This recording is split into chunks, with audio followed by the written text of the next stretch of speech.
Yeah, I think controlling environment will play a more important role in food production in the near future. And I think it's going to be another tool in the ag production tool set to achieve the goal of continue to produce not only more food, but higher quality food. While efficiencies will continue to increase in the technology, those efficiencies will help the adoption of more vertical farm. I don't think vertical farm or controlled environments are here to replace current ways of growing crops, but instead to aid or to serve as another tool in the toolbox to achieve the goal. So that's how I like to look at it, and that's how we position in SIGS. We want to be another tool in the toolbox to achieve the goal.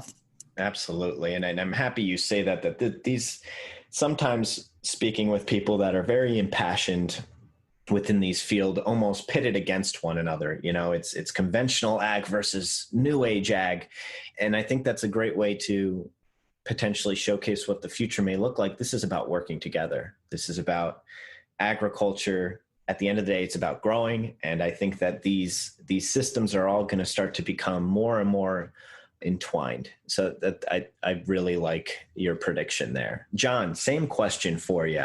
What do you see the future?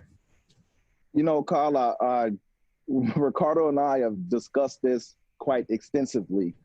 And, you know, because we can grow lettuce, we can grow microgreens, we can grow basil, we can do that. Like, that's not hard for us, right? And, you know, we look at our colleagues and we see there's a lot of individuals that are focused in that space, you know, using controlled environment agriculture, vertical indoor growing. We just see it bigger than that, right? There's just, you know, I work in the technology development space just overall.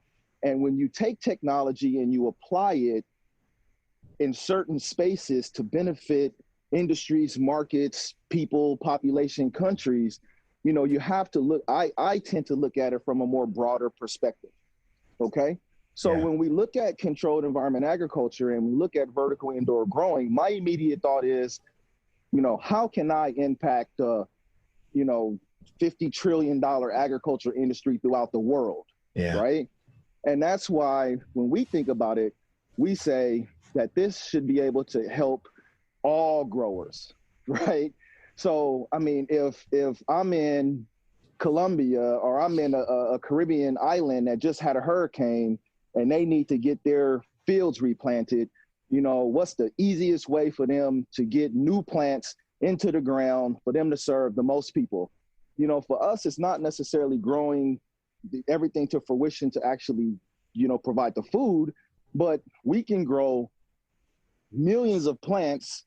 I can grow 1 million seedlings in the same place that most companies can grow 100,000 heads of lettuce, right? Yeah. But that 1 million seedlings put into the field, given a head start, can feed much more people, right? Or many more people. Yeah.